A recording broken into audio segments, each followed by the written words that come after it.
Nous allons pouvoir commencer. Tout d'abord, merci de votre présence. Pour ceux qui auraient un impératif durant la session, pas d'inquiétude, un replay vous sera mis à disposition d'ici demain.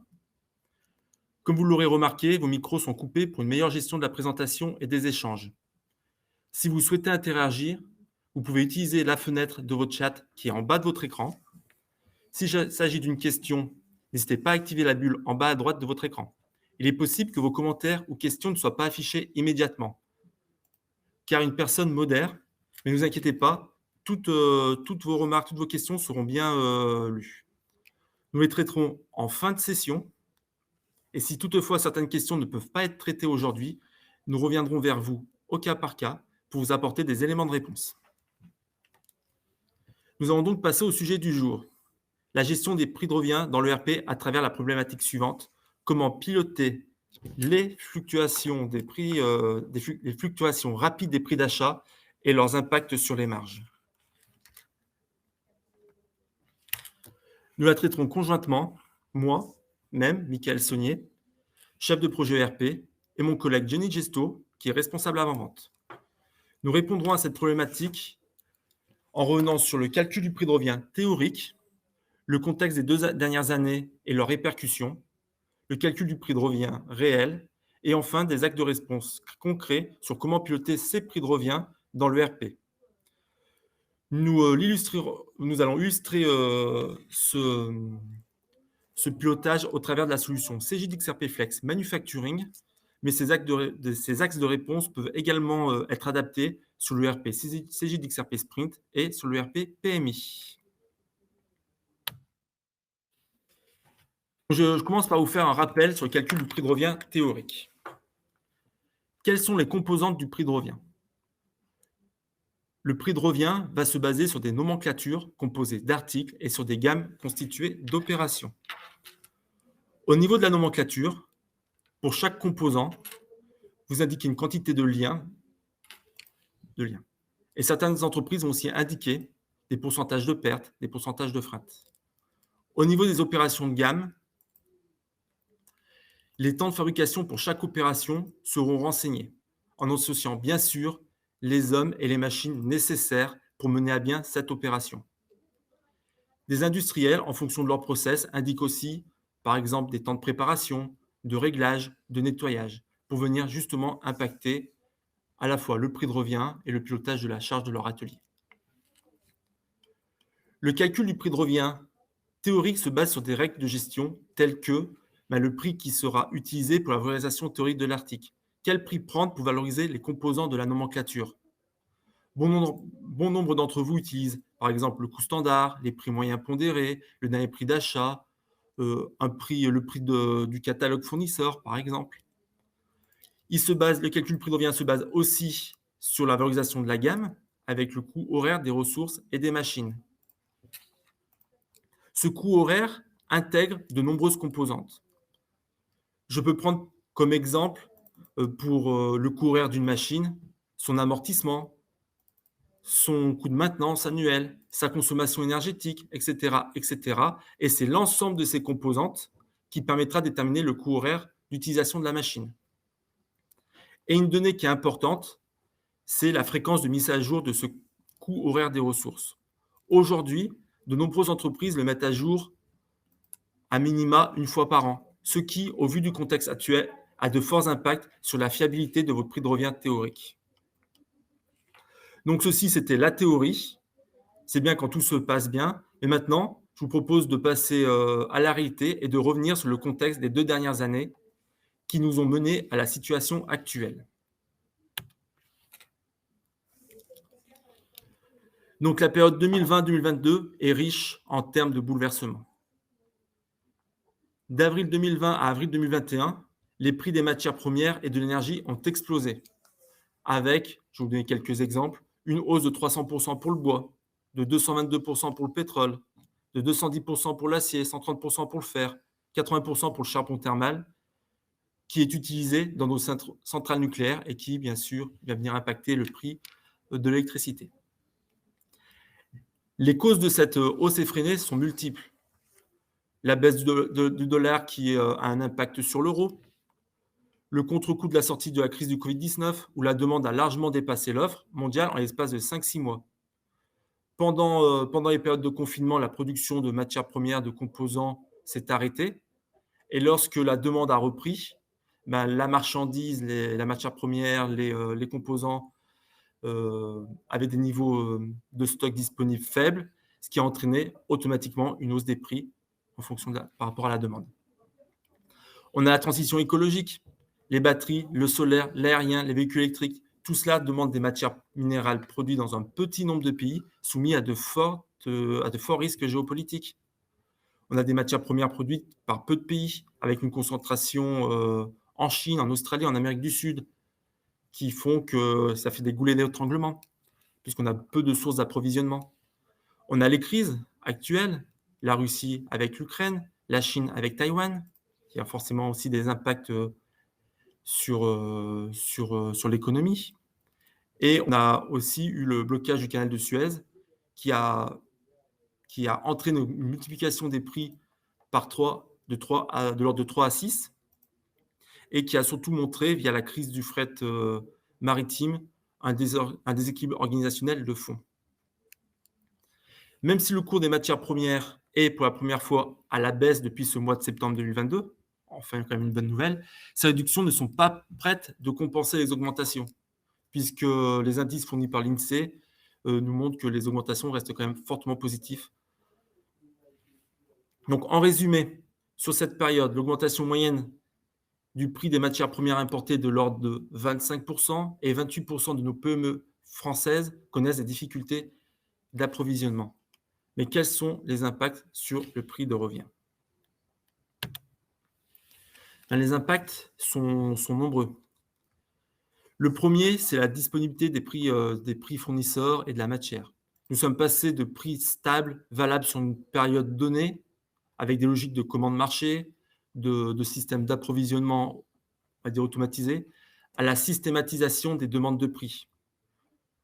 Ce qui engendre des temps de traitement plus conséquents dans le choix du fournisseur, afin de pouvoir acheter au meilleur prix, avec, si possible, un délai d'approvisionnement raisonnable. Afin d'honorer des commandes clients, certains d'entre vous ont sûrement dû passer des commandes auprès de fournisseurs sans connaître le prix d'achat, avant de recevoir la facture. Donc en gros, vous êtes mis devant le fait accompli. Au vu des délais longs sur l'approvisionnement de certains composants, vous avez pu demander à votre bureau d'études de rechercher des solutions alternatives afin de pallier soit la pénurie d'un composant, soit le coût extrêmement élevé de ce dernier. Ce qui a eu aussi une incidence chez vous en interne sur la charge de votre bureau d'études, puisque pendant qu'il cherche des alternatives, il ne va pas travailler sur le delivery de vos produits en cours de conception, par exemple. Vos clients, vous les sollicitez pour faire sur des demandes de dérogation afin de valider dans le cadre d'un changement au niveau de la conception.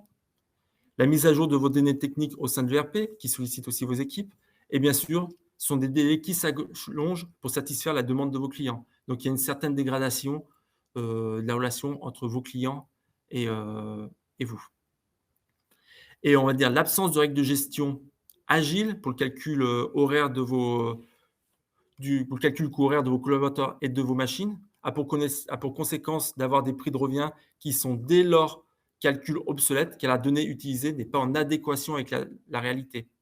Le coût de l'énergie augmente, mais combien d'industriels a fait varier le coût horaire de leur machine, par exemple? Donc, pour synthétiser mes propos, on se retrouve donc avec un prix de revient réel issu des ordres de fabrication qui se base sur de la consommation de composants avec des prix qui peuvent être obsolètes ou non connus à date, qui se base sur des temps valorisés à partir d'un taux horaire qui est difficilement mis à jour. Certaines entreprises avaient anticipé ces difficultés et déjà mis en place des alternatives, telles que des machines qui consomment moins d'énergie, mais surtout des négociations de contrats d'énergie avec un blocage des prix pour une durée déterminée. Les conséquences à l'échelle de l'entreprise d'un prix de revient non maîtrisé, c'est une absence de pilotage de la marge et donc de pilotage financier, ce qui présente un risque fort de dégradation de la trésorerie et de la rentabilité de l'entreprise suivant le poids des produits concernés. Ce n'est qu'à la fin de l'exercice que l'on constate les potentiels dégâts que les fluctuations ont causés, sans avoir réagi ou essayé de rectifier, compenser cette trajectoire. Mais comment l'ERP peut nous aider à piloter notre prix de revient? Donc, nous vous proposons de répondre à cette question en 3 points. Le premier point, une hypothèse, c'est intégrer le coût de l'énergie dans la nomenclature en tant que composant. J'aurai donc un composant électricité et gaz dans ma nomenclature dont le prix pourra varier en fonction des différentes hausses, puisque j'y associerai un système tarifaire. Une deuxième hypothèse, c'est connecter mon ERP avec le système d'information de mon fournisseur ou avec des applications, on va dire, plus player dans le sourcing afin d'avoir un prix juste et fiable. Et le troisième axe, c'est piloter mes prix de revient et mon taux de marge via des tableaux de bord. Je vais laisser la main à Johnny, qui va illustrer ces 3 points au travers de la solution Cegid XRP Flex Manufacturing. À travers la solution XRP Flex, je vais illustrer très clairement ce qu'on vient de se dire et ce que vient de présenter mon cher collègue ici présent, Mickaël Saunier. Et donc là, du coup, je vais venir partager directement mon écran principal. Hop. Et je vais autoriser tout ça. Voilà. Vous allez voir ici la solution XRP Flex. Donc, l'idée, c'est qu'à travers cet ERP, comment commence le sujet? Donc, on va déjà travailler sur les données techniques, ce qui va nous permettre, à travers une référence produit, là, j'ai fait un exemple relativement très, très simple. Donc, quelle que soit l'orientation ou la déclinaison de votre multiniveau de nomenclature, bah, peu importe, à un moment donné, il va falloir que j'impacte mon coût de l'énergie quelque part. Donc, moi, j'ai fait le choix, dans cet exemple, de dire j'ai un produit fini qui a une opération dans un atelier d'injection pour lequel je viens consommer une matière première plastique, comme je le mets en évidence avec le pointeur de ma souris. Et en même temps, j'ai rajouté un article qui est non géré en stock, d'accord, donc ce qu'on appelle des articles non stockés, pour lequel je gère le coût de l'énergie au coût standard. À la différence de celui-là, la matière première, on retrouve sur la partie basse à droite, vous avez l'ensemble des éléments, à la fois avec le coefficient de consommation dans le lien de nomenclature. Donc pour une unité d'œuvre, je vais consommer 125 grammes de matière plastique à hauteur de 9 euros. Les 9 euros sont mon dernier PMAP qui est venu alimenter ma nomenclature à l'instant T. Ça veut dire que toute nouvelle ordre de fabrication viendra prendre en considération ce nouveau tarif. Pour autant, j'ai fait exactement la même logique côté mon produit de coût de l'énergie, où j'ai intégré en disant que pour faire réaliser ce produit, je dois au minimum consommer 1 kWh pour une unité d'œuvre et qui représente 0,1215 euros. À la différence de le coût matière, je suis plutôt au coût standard sur cet article-là. Et en fait, ces produits-là vont évoluer, les tarifs vont évoluer comment? De plusieurs façons, c'est-à-dire, ici, sur l'article de la matière première, comment je mets à jour mes tarifs fournisseurs? C'est soit en communiquant avec mes demandes de prix avec mes fournisseurs et des retours de manière interactive avec mon fournisseur avec des API. Donc, on va évoquer ce terme juste après. Ou au moment où je fais mon flux d'achat complet, c'est-à-dire qu'à réception, commande, réception de marchandises peut aussi mettre à jour le dernier prix d'achat, voire le PMAP. Et éventuellement, au moment où j'intègre la facture fournisseur, je vais forcément impacter le coût à un moment donné de mon produit. De la même manière que sur mon coût d'énergie, ça va être plutôt une facture de mon opérateur d'énergie qui va m'émettre cette information et que je viendrai mettre à jour mon coût standard au moment où j'intégrerai la facture. Donc, du coup, pour l'histoire des tarifs, c'est important puisqu'à un moment donné, je ne vais pas tout faire ça en manuel. Je vais surtout demander à mon fournisseur d'avoir une connectivité assez dynamique avec lui. Donc, l'outil qu'on vous présente aujourd'hui, c'est XRP Flex, c'est une plateforme web qui permet, grâce à cette puissance de connectivité, d'avoir toute la gestion je dirais, des API. Donc, un API, c'est un terme un peu barbare, mais c'est une interface programmable industrielle qui permet, entre votre ERP source, d'aller communiquer de manière native et en direct et en temps réel, avec des fréquences je dirais, de communication qu'on définit, avec un outil tierce. Là, l'idée, c'est de dire, je peux, en tout moment, venir communiquer avec un site web fournisseur, aller ensuite référencer mon produit catalogue, puisque je peux venir récupérer des informations de mon site fournisseur. Inversement, je vais pouvoir aussi générer des demandes de prix via le connecteur API, envoyer cette information auprès de mon fournisseur qui va me faire un retour de ces fameux tarifs pour mettre à jour mon back-office, donc mon ERP. Et de la même manière, si je continue le flux d'achat, c'est-à-dire qu'à partir du moment où je suis en phase avec la demande de prix, je vais pouvoir générer une commande fournisseur depuis ma solution, envoyer par l'API en automatique. On ne passe pas par des solutions de mail. Du coup, c'est l'API qui prend en charge cet aspect-là et vient alimenter le système de mon fournisseur par une réception de commande qui, lui, va la traiter, va me générer un BL fournisseur. Là, je ne l'ai pas évoqué dans l'API. Le BL fournisseur peut aussi remonter par l'API de la même manière et revenir comme une réception fournisseur dans mon système. Et inversement, quand je vais recevoir la facture, je vais aussi pouvoir l'intégrer de la même manière. Et tous ces flux-là vont pouvoir mettre à jour mes tarifs fournisseurs en temps réel. Et là, on va gagner du temps, on va être beaucoup plus réactif et on aura quand même une donnée beaucoup plus exacte et plus vraie et on évite les sources d'erreurs de la saisie manuelle, déjà. Donc, je vais revenir un peu sur mon ERP. Donc, on parlait de données techniques, comme je l'ai évoqué ici sur cet exemple de nomenclature. Tout ça, c'est bien, c'est la donnée technique. On a les éléments de tarif. Derrière, forcément, qui dit produit fini avec un engagement de fabrication, je vais pouvoir ensuite déclencher des ordres de fabrication, soit en OF à la commande, soit en OF sur stock, avec les règles de gestion que vous aurez définies dans votre ERP. Et puis là, dans mon exemple, j'ai fait un filtre au plus fin uniquement pour me focuser sur une analyse sur un produit en particulier, donc c'est le produit de ma nomenclature que j'ai montré juste avant, l'ensemble des ordres de fabrication qui sont en statut terminé, donc pour lequel j'ai engagé de la fabrication que j'ai réalisée. Donc on voit bien ici, j'ai mis en évidence en code couleur les différentes colonnes qui m'intéressent dans mon analyse, et ce qui vous permet de voir la quantité réalisée, le coût global théorique par rapport à la nomenclature de l'OF, le coût réel global de tout ce qui a été réalisé sur cet ordre de fabrication, c'est-à-dire les temps passés, valorisés, qui ont été évoqués par mon cher collègue ici présent, les consommations de matière, et puis derrière tout ça, je vais pouvoir aussi définir un prix de revient unitaire théorique et un prix de revient unitaire réel, pour lequel je mets en phase ici le prix de vente, et à partir de ça, je vais pouvoir m'amuser aussi à déterminer un pourcentage de marge à l'OF. Et ça, c'est intéressant parce qu'on est vraiment dans l'aspect opérationnel, visuel, avec des codes couleurs. Pour autant, moi, ce qui m'intéresse, c'est de voir ces courbes de variation avec ces éléments-là. Et ce qui est intéressant dans cet outil, c'est qu'on va pouvoir aussi, grâce à ça, venir sur cette page qui va vous permettre, voilà, petit rafraîchissement, merci, qui va vous permettre de mettre en évidence des dashboards opérationnels, des indicateurs clés par profil utilisateur. Et là, ce qui m'intéresse, c'est de dire, tiens, je me suis fait des dashboards sur les variations de prix de revient et pourcentage de marge. Je me suis mis un sélecteur ici qui me permet de sélectionner ma référence produit qu'on vient d'évoquer juste à l'instant, avec les différents ordres de fabrication. Et on retrouve en bas un indicateur clé qui est une variation courbe de l'évolution de mon prix de revient réel de ce produit-là en question, mois par mois, parce que j'ai eu des ordres de fabrication qui sont venus s'alimenter dans mon système mois par mois. D'accord ?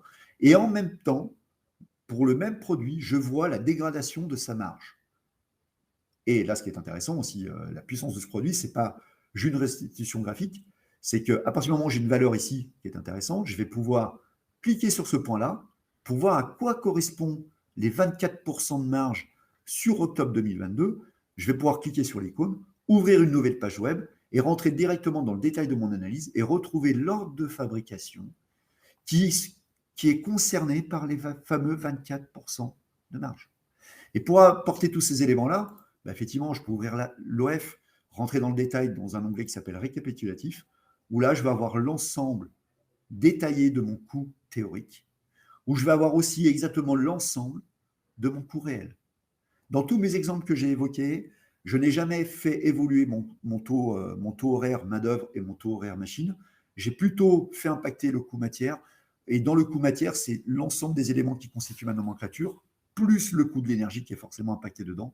Donc ici, vous avez à la fois, dans les 80 €, le coût de la matière plastique plus le coût de l'énergie. Ce qui est intéressant, si je reviens en arrière, j'enlève dans mon sélecteur ici présent, j'efface cette petite valeur, je fais un rafraîchissement de mes indicateurs et là, vous allez voir que de manière en temps réel, j'ai aussi mis en évidence toutes les références fabriquées sur la période, dont les ordres de fabrication sont terminés, et je me déplace comme ça avec le curseur de ma souris. Vous voyez qu'à chaque élément m'affiche ou pas s'il y a un prix de revient à la période sur l'article donné. Vous voyez qu'il y a aussi sur la partie droite, hors graphique, un cumul des valeurs aussi à l'article. Donc, on retrouve les éléments.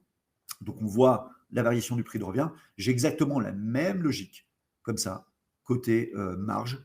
Donc, je vais peut-être un petit peu vite, il y a un petit temps de l'attente. Voilà, merci. Et là, ça vous permet comme ça de voir les éléments d'évolution.